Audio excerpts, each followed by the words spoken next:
Good morning. Uh, I'm just seeing one person in the Twitch chat. Oh, there it is. Sorry. That was weird. Good morning, everybody, and welcome to the 307 RPG podcast. I'm Patrick. I'm Nolan. Wow, I'm just like complete dunderhead this morning, but that's okay. Nolan, what's going on with you this week? I understand you've been staying up late playing some games. What have you been up to? Mostly I've been playing a game called Outriders. It is a third-person shooter, kind of Gears of War, Destiny style kind of feel. Then you add in some weird, awkward magical powers, bring in a bunch of waves, mobs, and a tier system like Diablo. And I don't know, it's been a lot of fun. 4 classes, 3 talent trees per class, bunch of legendary, rare, random gear, and yeah, it's been actually kind of fun. I know it's produced by Square Enix, and they've had some server issues and some early launch issues, as most games do. But for being out 10 days, it's been kind of fun. And I've been playing all the classes, and the story is shockingly good, which was something I wasn't expecting, and kind of had a blast with it. So, Very cool. Well, I've done zero gaming. I got to play WoW for a little bit this yesterday morning before heading up to Billings, which was fun. I got to play with my friend Mary, who just recently celebrated her birthday. So I just wanted to give a quick birthday shout out to her. She's a huge supporter of the show, so we really appreciate that. Zach, didn't you just celebrate your birthday too? Mm-hmm. Yep. April I, 1st. I thought you did. Happy birthday, and Nolan, yours is coming Thank up you. pretty quick too, isn't it? yeah, the 24th. Geez, so many April birthdays. Well, Zach, happy birthday, my friend. We're so Thank glad you. that you're able to join us.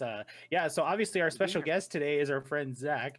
He is joining us to talk about some character creation stuff. Him and Nolan are going to nerd the fuck out on this stuff because that is what they do. Zach is, it's interesting when we play games is I know that I don't have to know the rules very well because I have the two of you who are damn near encyclopedic when it comes to this shit. So I could just like start to nod my head, and one of you usually jumps in and he's like, "Yep, yep, that's right," or "Nope, that's wrong." And I'm like, "See, I knew that." Yep. Gotta have Little gotta have your professional. your your uh, nerd lawyer rule stuff going on always, right? Yeah, I mean, if pretty much. if if you're running the game, you've got enough on your plate. We can at least look things up. That's true. That's true. Now, conversely, if we're playing Magic, I'm the one that you guys usually look. Yep. So Zach's like, "Nope, don't, nope, I don't know. whatever." Play mana. I don't- I'm assuming there's rules to Exactly. this game. Yeah, exactly.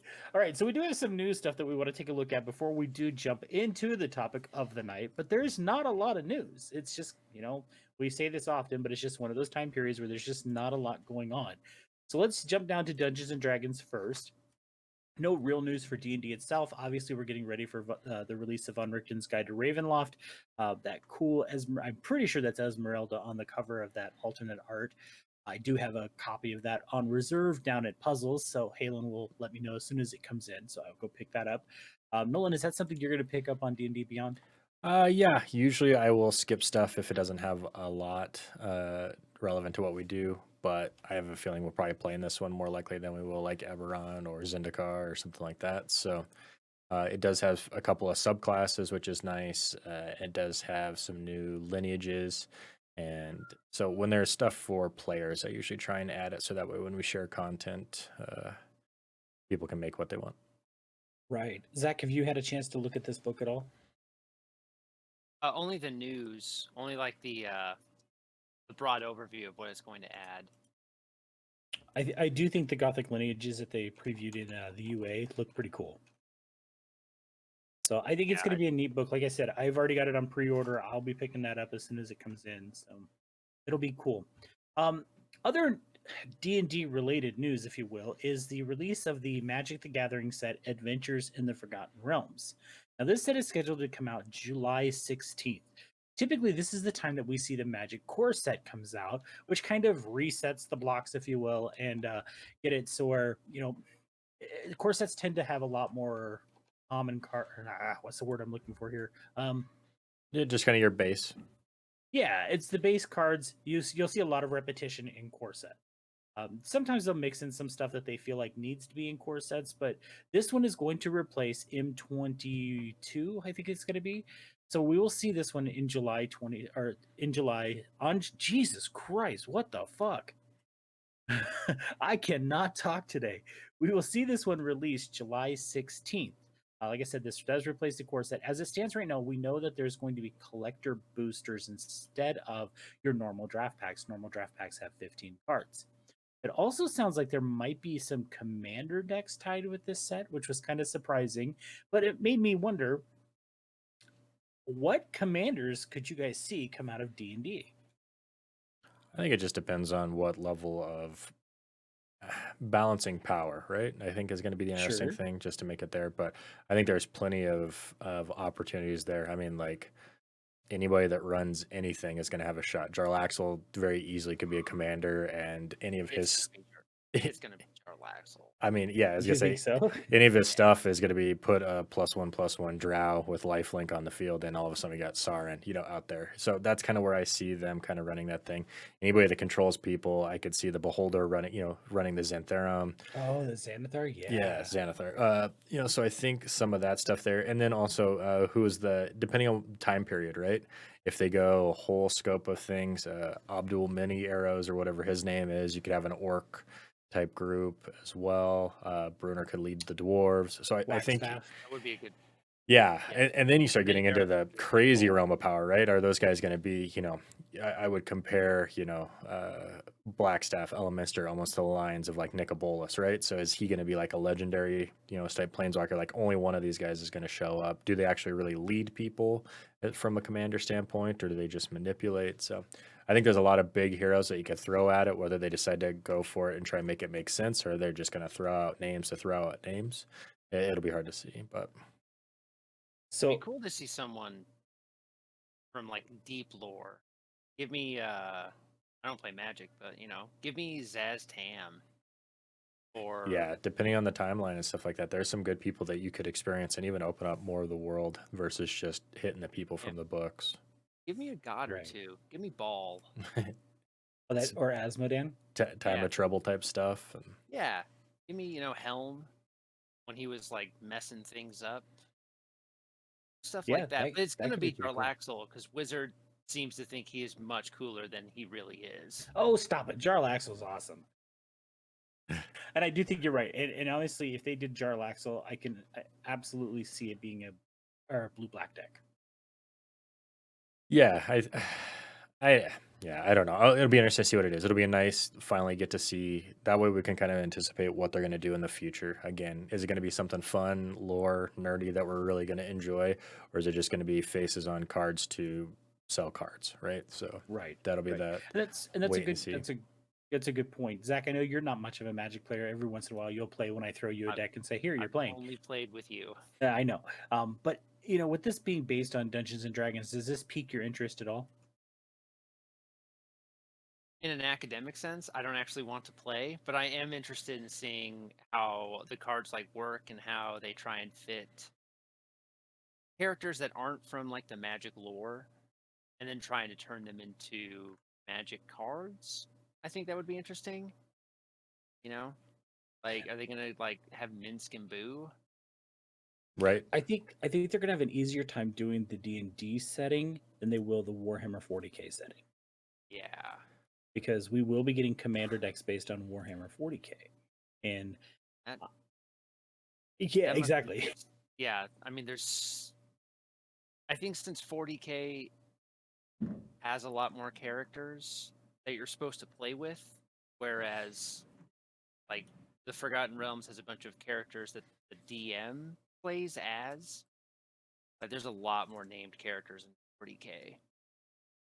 But I think the factions are a lot more divine. Sure, sure. And Like roles are there. Like 40K is set up to be almost a, you know, magic game, right? You're summoning 30 archers onto the field. I mean, I can see the translation. Now all of a sudden you've got, are you gonna play a goblin deck? Are you gonna play a dwarf deck? Are you gonna, are they gonna do high race stuff? But they've done everything to get away from high race stuff. Pitting the races against each other. So I think the 40K will be a lot smoother. I think it'll be more interesting to me as a person, just because I probably won't get upset about well, that doesn't seem right. It, That guy's not a white creature or whatever. It's I, like for me, I'm just be like, that's some cool art. Let's go. you know what I would like? just like high concept, no named characters, none at all, and instead they just give you cards that you draw on to make your own. That would be Like, interesting, but unfortunately, when you're putting out a commander set, individual decks, it's going to be really difficult to do. Now, I could see something along the lines of your commander is just chapter master yeah, instead of being like Ragnar or Carnius or is it Mal whatever. I can't say names today. whatever, Holy shit. Magnus or Yeah, Protocol and whether stuff you're like going to that. pull Primarchs or whether you're going to Yeah, pull current chapter masters or go into Chaos and grab a Baden or Karn or someone like that, um, it would be interesting to see just a blanket chapter master. Whereas like with the D&D set, Nolan, I don't think we're going to see the races. I think it's going to be like we'll see a character like say Dritz Duerden, who is green, black, blue, or something like that. Green, white, blue. I don't know, whatever. I'm just throwing out colors here. And then have stuff like I bet you in that deck you would see like his friends like Canterbury and Bruce and It's Wolfgar and things like that. See, and that's the downside of it because there are so many. You could have a drill matron mother, right? And when she's on the battlefield, all drow soldiers get bonuses. Like they're set up that Sure. way to have these leaders. Bruner Battlehander makes a good dwarf commander, and I'm a type of person who likes to play the thematic things. I'll play soldiers, I'll play humans, I'll play merfolk. And so that was kind of the thing of, like you were saying, Zach, Zaz Tam shows up, and all of a sudden you've got a Lich deck where now it's Liliana or whatever her name is, right? And she's the zombie, creating tokens or whatever. I mean, I think you've got these parallels of saying, oh yeah, you know, I could see that character fitting in here and be fairly easy for him. But I Right. I think that is a tough thing. Like you said, do you do it or do you not? But is it also just you have to do it sell. yeah? And Yeah, exactly. if a Dritz deck is gonna sell and a Derlaxel deck is Yep. gonna sell, are you really gonna do like a ball spawn But from you know Baldur's what you Gate could deck do? that You no know one's what you gonna buy? So, if you go back and think about like how they've done some of the decks before, they would put 2 to 3 legendary creatures in those commander decks. So you could pick and choose which commander you're going to play with each time. So they could do like a Icewind Dale type set where you could play with and have like dwarves and stuff like that mixed in. So where okay, today I'm going to use Bruner instead of Drizzt, and my deck's going to get this, and it kind of changes the style of your deck. Now that could be something that they could do. And the same with even like Jarlaxle. Instead of calling it the Jarlaxle deck, it's now the Drow deck. And you have all those different things, subterfuge and sly magic and things like that, where you have the drow abilities. Now the nice thing about magic versus D&D is that we don't have the inherent like this race is evil. We don't have that in magic because there is no alignments in magic. So I think you will have the opportunity here to take those quote historically evil races like the drow and make them into a deck that is more Demir style, and that's blue and black. So I think if you pull from like the Ravnica guild idea and use that in the D&D setting, you could create some pretty fucking cool commander decks that might be a lot of fun to play. And I do think, we've seen it with the translation of Magic into D&D with Ravnica and Theros and um I I'm just so surprised that they haven't done Innistrad yet. I guess I shouldn't be because Ravenloft is really, where Innistrad would lie. But you see those Magic decks or Magic settings coming into D&D. So the translation back from D&D to Magic makes perfect sense. And I do think, pulling along the lines of Ravnica and using the guild structure, taking some legendary creatures and using that structure to create commander decks would be pretty cool. I'm not saying I'm going to go buy it. Lord knows I've spent enough money on Magic, but I will say that if the art is right, I may pick up, like, if there's a really cool looking Dritz Duerden card, I'll probably end up buying it. I know looking at like the Walking Dead stuff that they did, there was 2-color and 3-color stuff. So I think that opens up as well. I mean, and that is in a world that doesn't necessarily even fit in. So I think the translation for both those games will be a little bit easier to look at somebody and be like, okay, why is this one green, black, or whatever. So And so again, like just from a neophyte's outsider perspective, does Wizards try and balance like around a mono colored deck Like everyone is supposed to be playing as red or white or black, or do they really like lean into the idea that people are going to mix and match and create any number of combinations? This very much leans into what we're going to be talking about tonight with multiclassing and finding a way to do it without multiclassing.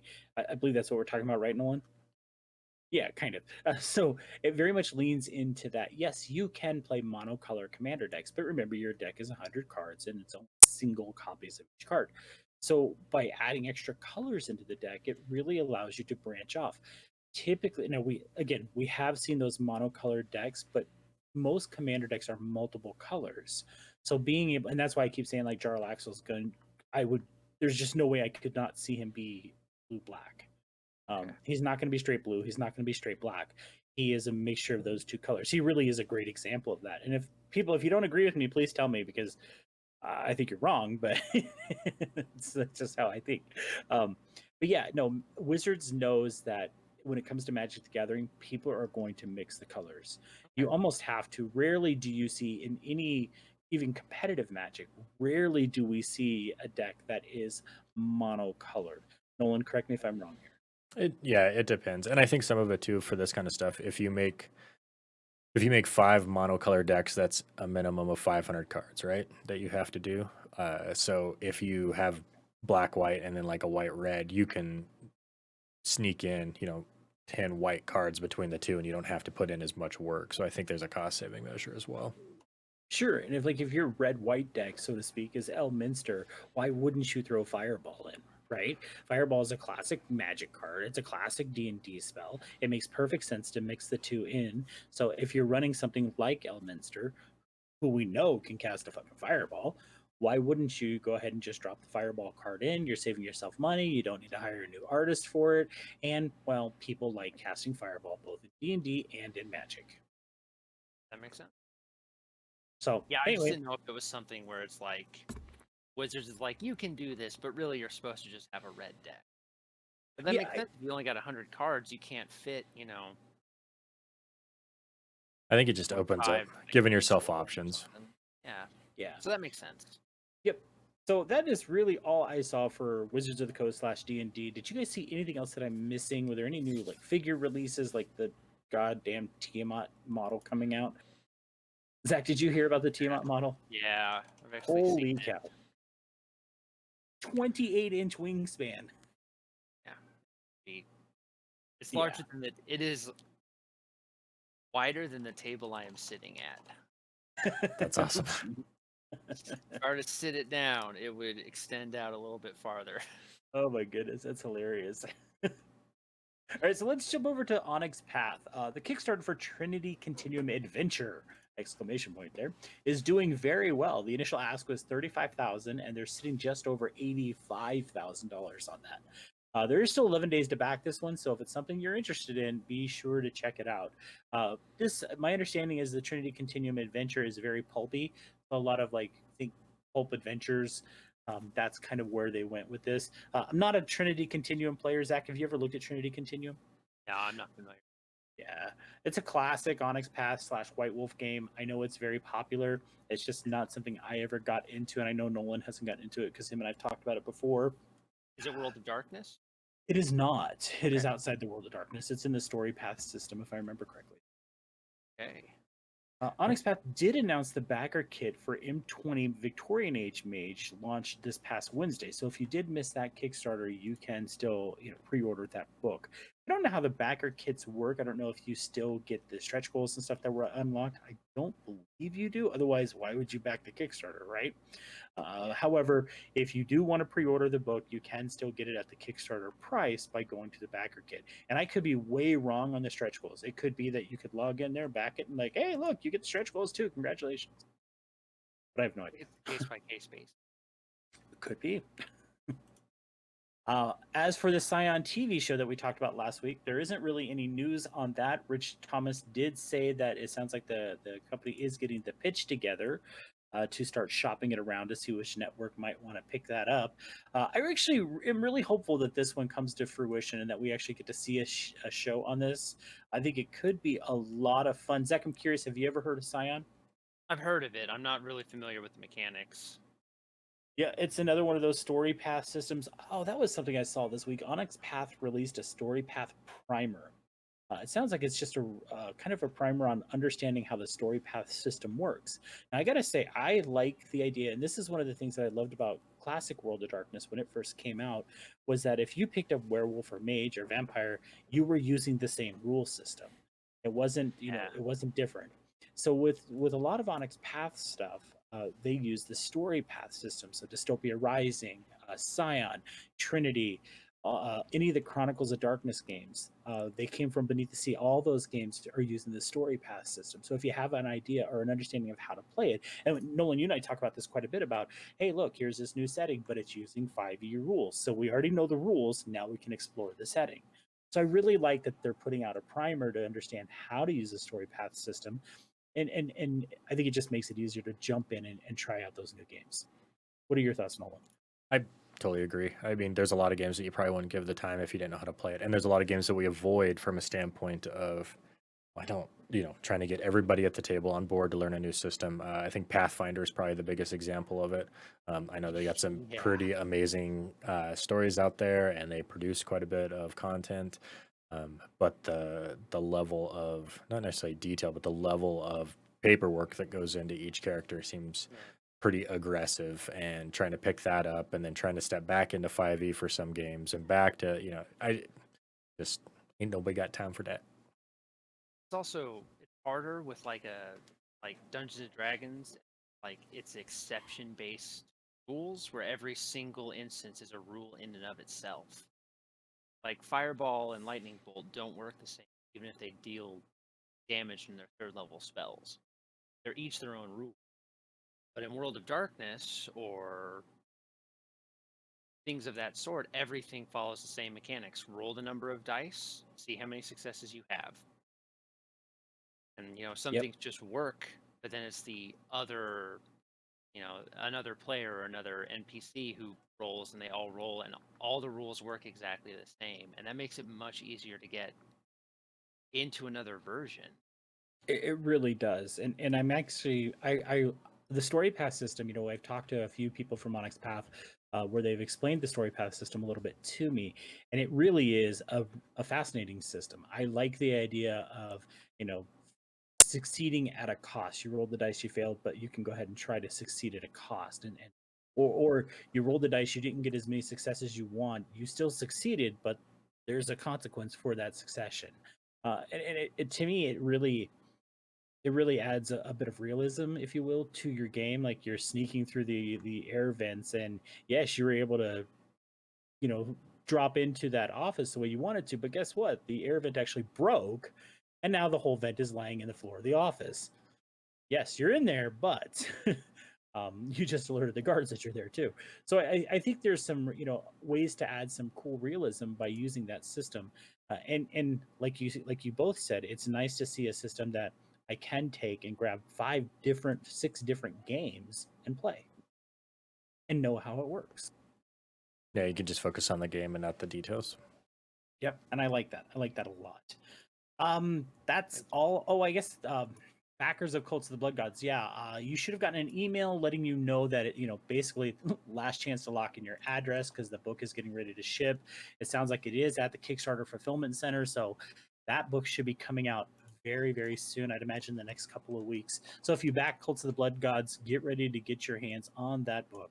It should be on its way very, very soon. Speaking of on its way, Nolan, any updates on Tolus? Nope. Damn it. Sorry, not even an email. I want to see this book. I know. This is going to be one of those where the three of us are going to have to get together when this book comes in and just pour over it. Right? I keep and I'm like, I'm just gonna get a PDF too. Well, I think Nolan backed it high enough that we're all getting a book. I got some. Yeah, there's some stuff. We'll see what it is, but yeah, everybody should have. I got enough players guides for I think 5 people, and Wow. I don't remember what else came with it, but there was a lot. Yep, there was. Yeah, the last thing I got was just some more photos and stuff like that on April 1st. So that was it. I mean, they may have Okay. been pulling your leg. Let's jump Joke's over to on you. Maleficus. So Modifius announced the release of Dune Adventures in the Imperium PDF on Drive-Thru RPG. So the cost of this PDF is $19.95. This is coming out before the actual hardcover of this book, which is currently available for pre-sale on their website. Zach, are you a fan of Dune? Big fan of Dune. Is this a game that would interest you? I am not sure. Probably gonna get a PDF. I love Dune. I could talk about Dune literally all day and not run out of stuff to talk about, but I'm just not sure what you do in that world.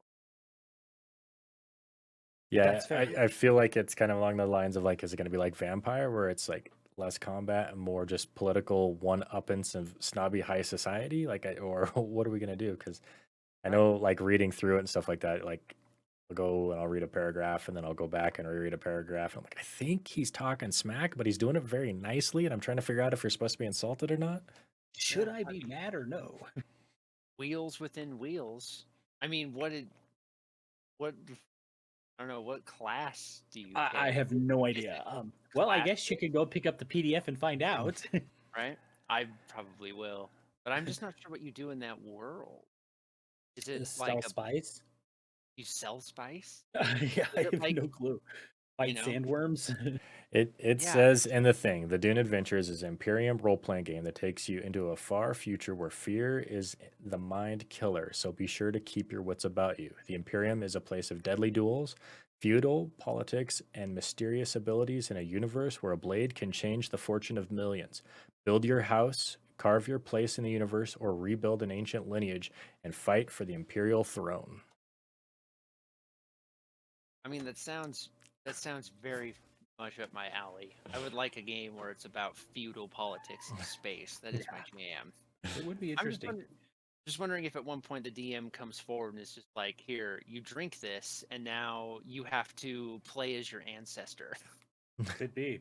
So, guys, I hate to do this, but I actually have to step out. I did just get paged to an emergency, so I'm going to let you two continue. Okay. Nolan, just wrap it up when you're done and kick Craig out, and I will grab it when I get home and get it done. And I will see you both later this afternoon. All right, man. Be safe. Okay. All right, later, guys. Uh-oh. Well, hopefully no one's hurt. Yeah.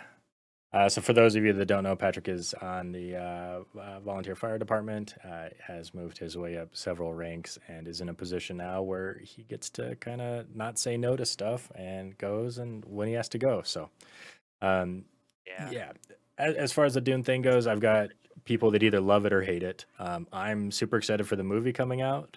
Uh, I am very much looking forward to it. I hope they do it well with respect and just from a standpoint, I know the people that are fans of it are super loyal fans.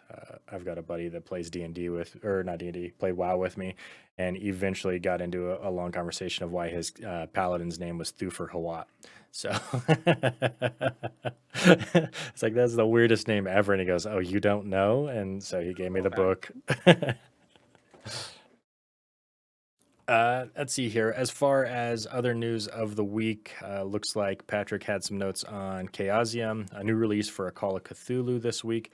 Does Love Forgive? This book includes 2 one-to-one adventures with the theme being love. The book is available in softcover format only and has a reasonable price of $12.95. I have never done a one-on-one role-playing session. I guess I have like for session zeros, but you? No, I never have.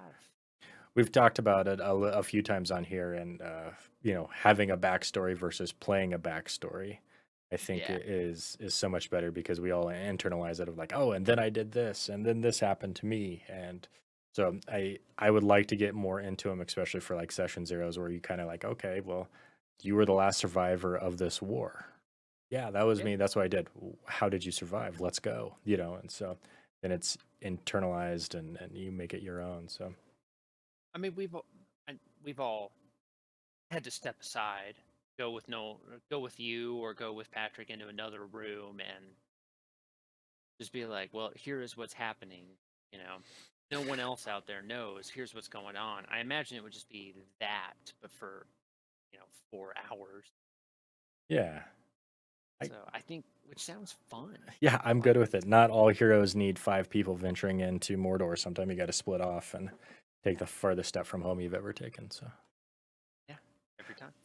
So, for the topic of the week, I was looking through Reddit, and as I like to do, every now and then you get the weird questions. And one of them for the D&D side of things was, without multi-classing, all the subclasses now that are out there, everything that we've had, new classes, new subclasses, new things. Is there anything class-wise or role or ability or theme that you feel like is missing that you can't play without, of course, multi-classing? Um, and some of the examples and stuff like that were, I think, kind of piggybacking off of each other. One of the ones that I really liked was like if Sorcerer Origin, like if it's strong enough to be in your blood, can that blood also make a pact? So Yeah. could you be a dragon warlock? You know, does it have to be one of these things of these high entities of power? We've seen genie warlocks. Could you be a descendant of a genie and just be a genie sorcerer? Right. So I think those two not only do they synergize well as far as classes go, it's interesting to see like how much they are very similar in different forms. One of them is the pact giver, I guess, and the other one Yeah. is the pact taker. But some interchangeable stuff. And I don't know if that necessarily gives you anything that's missing because I guess you can do that. As far as, is there a theme or a class that you wish you could play or feel is missing or you really have to stretch the rules to make work? I think there's a couple. I think especially with Dungeons and Dragons, the idea is to like fill an archetype and the feeling of that archetype. So, like if you wanted to rip and tear, you can play a barbarian where you just freak out, deal a lot of damage, and you don't have to worry about getting hit because you just have hit points for days. And there's like if you wanted to like be really knowledgeable, you just play a wizard and you choose divination and now you know everything, see everything. Hmm. But I feel like there's a lot of archetypes, like sub archetypes out there that they don't really get. Like, how do you play someone that like is a grappler when they grab a hold of something can just rip them limb? Right. Like, are you saying like pull apart through strength or? Yeah, like you just grab some. Like, As I say, they I don't know kind if of you've gave ever us the played. battle rager, right? But that was kind of like you latch on and wriggle. Yeah, Um, yeah, right. You just like shake like a dog. It's not the same feeling of being someone who is so strong and like skilled and grappling. right. You're applying pressure. Yeah, almost not necessarily. Well, maybe like a sneak attack to a broken bones, or where you could Yeah, do some sort of debuff through it, like they make a Constitution saving throw because you just broke their arm or something. yeah. And it gives a feeling of like Kratos from God of War, where once someone is stunned and he grabs them, like they're doomed. He's Yeah, too strong. Or even like Batman from Arkham Asylum, those games where he punches, throws them to the ground, and then breaks a limb. Now they're right. done. Yeah, disable some sort of knockout. And you can't really get that feeling in fifth edition. I've tried. I have tried. Just Mhm.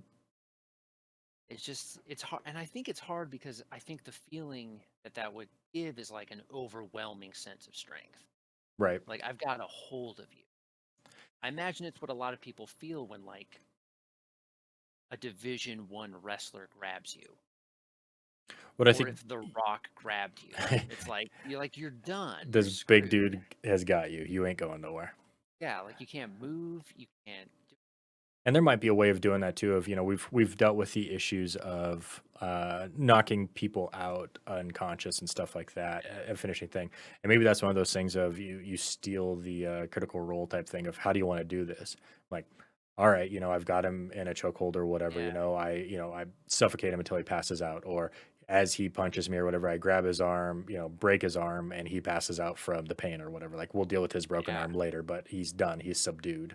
Um, I know one of the more popular classes, subclasses, homebrew type things is called the Pugilist, and it is a strength yeah, based boxer esque.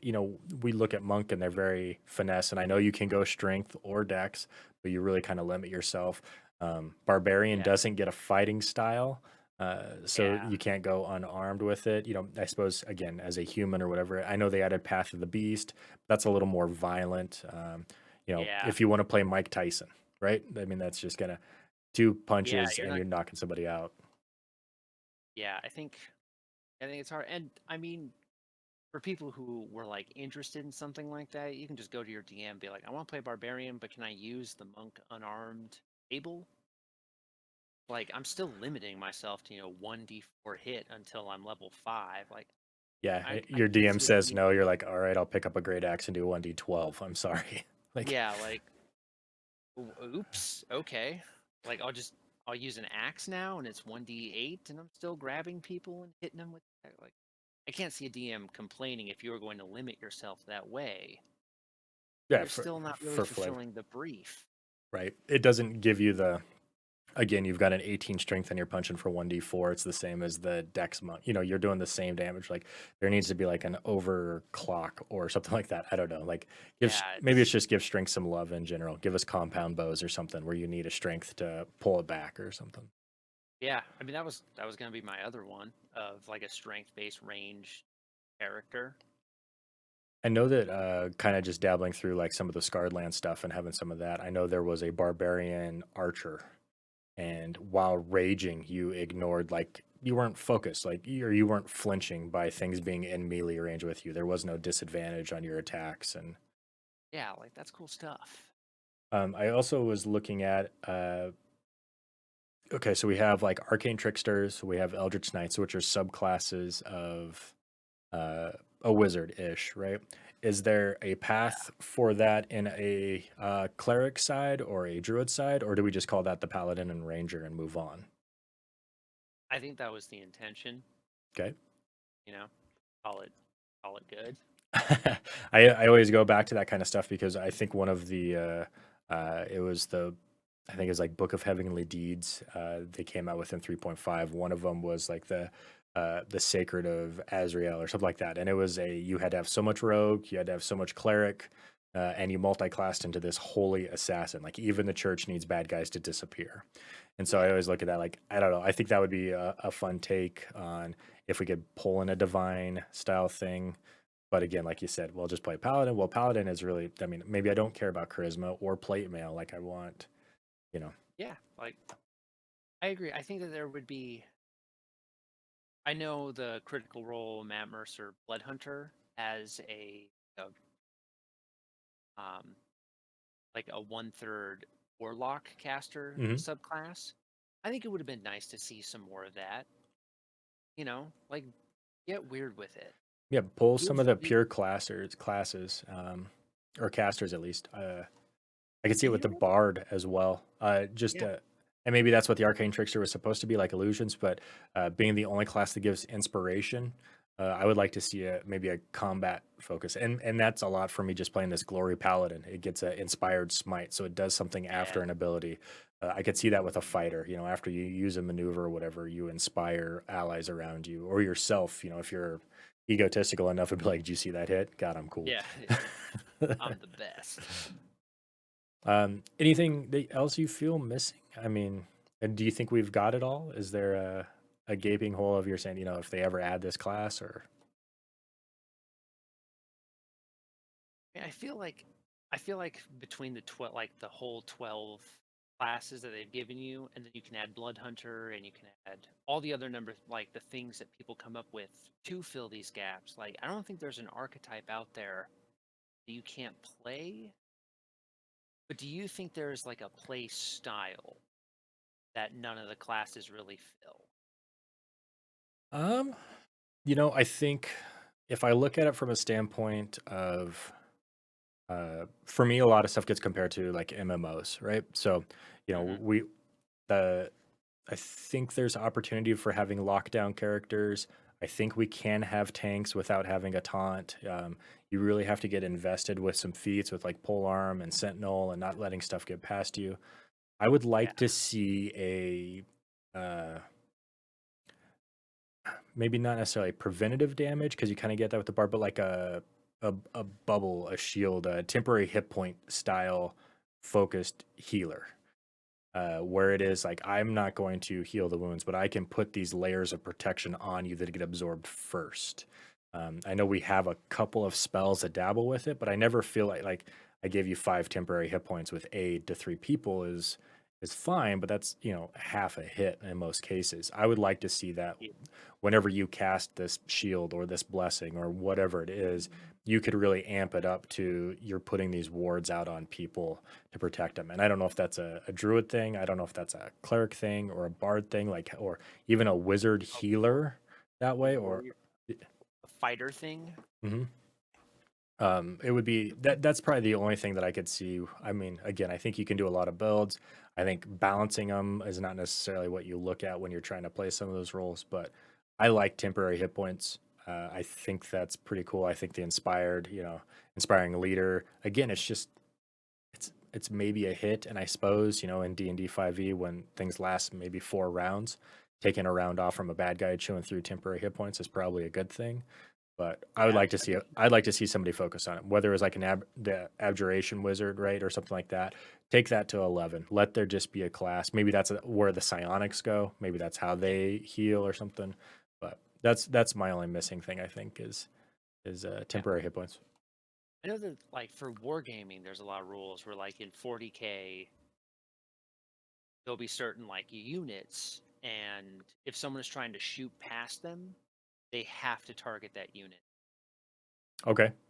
So I could see something like that where it's like, I'm a fighter or I'm a paladin, and things where it's like the DM says, hey, this monster's gonna run up and try and hit you. It has to target me with its abilities first. Right. Like, it has to move closer to me and it has to try and hit me, and then it can go after the wizard. And Like it would be maybe I want nice to if you did like through like intimidation or something, right? Like if you're fighting, yeah, a group of animals, the animals aren't necessarily going to go for the wizard in the back casting. He's scrawny and weak. He's going to go after the thing that's a threat that looks like a bear in the front row. Maybe that's a yeah. intimidation based type situation. So Um, I think then you're getting in like I think that's got to be hard mechanically. Like remember one more crazy rule. You already got so many other things. right.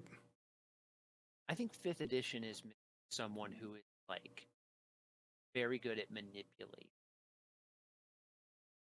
And then It's tough without the multi-classing because it is a little bit barred, but I think yeah, the moment you say barred, you're like, oh, sing me a song, and you're like, I'm not that no, I'm way. gonna I'm not gonna do that. I'm gonna cast Geos on your brain. Right. Like Uh, I saw and the I don't know. Aberrant Soul, right? The new kind of the psionic sorcerer has a lot of those kind of inline type situations. I imagine just dropping a fireball is cool, but being able to be inside somebody's mind has to be the next level of just terrifying and scary. Like I don't think it gets the credit, and I think that would be kind of, I don't know. Maybe it's under a warlock thing with the disguise self as will at will. But again, now we're starting to like it's a little bit of this, it's a little bit of this class, a couple levels of Yeah. this, and I think that's where I think I've grown into. I'm when I build classes and stuff like that. I try not to multi-class unless I'm trying to go for that role. What are you building? Yeah. I'm building a mind mage. What the hell's a mind mage? Well, it's a little bit of bard, and it's a little bit of warlock and a little bit of aberrant soul sorcerer. Right? I'm tapping into the great old one. We're bringing that in. I can Yeah. read minds. I can inspire others. Well, how do you inspire people as a mind mage? I see what motivates you. I look into my ally's mind and tell them what they need to hear in that moment. All right, Yeah. like turn it to a positive. Don't make it a negative. Like go nuts. So Yeah. And I don't know. Like I don't think there's a way to feel like you're playing like light Yagami from Death Note, or even like Paul Atreides from Dune. Someone who's just like 2 or 3 steps ahead. mhm. But also, how do you like that for I, like Dungeons and Dragons? Like I got to be like, hey, I'm gonna make these skill checks against this NPC, and after that, he has to do a thing that I am telling the DM because it will further my plan down the road. Like at that point, your DM just has to be like, yeah. right. Like how do you write? It's like, hey, it's a DC 22 intelligence check, and if I get that, I get to figure out what he does next. It's like, I think well, we maybe the DM doesn't know what he's doing. right. Maybe it's just a He's guard. making it up as he goes to try and make it an interesting story. And I think the problem that we've had with fifth edition is that the things that have been left up to the DM's discretion that there aren't hard rules for end up being too hard, which is why the ranger. That makes sense. Let's see, what is it? One of the Battle Master, right? I think they get a thing of like know your enemy, or if you study something for a minute, you get a Yeah, bunch of stuff. I I would like to see maybe if you could play on that and make it faster, right? As a bonus action, you study this with an intelligence check or whatever, you know, on a high enough check or whatever, you have advantage on attack rolls and it has disadvantage. And all of a sudden you're Sherlock Holmes fighting this thing, right? Because yeah, you're seeing the mathematical angles of this thing. I figured you out. You've already lost. Then you can start talking the trash as, you know, okay, it's attacking a disadvantage. Why is it? It's like, I'm in your brain, son. And then you punch him really hard or whatever. So, yeah. You don't get to do that like Jonathan Joestar, where he's like, "Your next words are, did you know this was going to happen?" And then the guy's like, "Did you know this was going to happen?" Like, you can't do that in fifth edition without like a command spell. right. And again, like you said, the level of knowledge from the DM of like, I think that's where like the divination wizard ends up kind of being like, okay, I need to know what's going to happen right Yeah, now. Like, even the stuff with like roll the bones and knowing the weather and stuff like that, you kind of put your DM on the spot of like, hey, how's the weather going to be the next week? I hadn't gotten that far. like it wasn't going to matter until you asked. Really And now the bad DM has now. to like roll behind a screen to be like, sunny, sunny. There's gonna be rain 3 days from now. Like, That's all I needed to know. Come on, DM. Don't you know what you're doing? Jeez. right? Yeah. Don't you have the weather planned out on a day by day basis going forward for How years? long till Christmas? Yeah. I think that makes it. I think that also makes it kind of difficult. Like, I think there's some things for fifth edition that honestly, it's just like one of those things for like play Vampire the Masquerade. Right. Yeah, I think that is one of those. It's really hard to play a non-combat style D&D game, and I think when we look at stuff, um, oh, I lost you, Zach.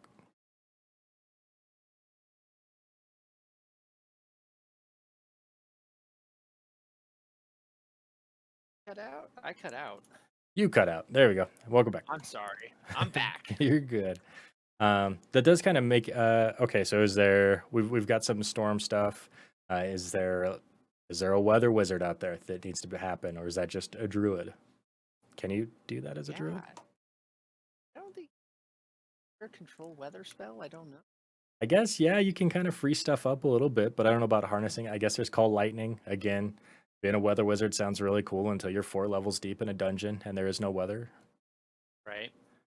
Storm Um, spear is pretty cool, but like that's just a lightning bolt. Like, it's not really the same thing.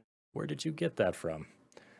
All right. So, given the grand scheme of things with multi-classing, you can probably come up with just about everything.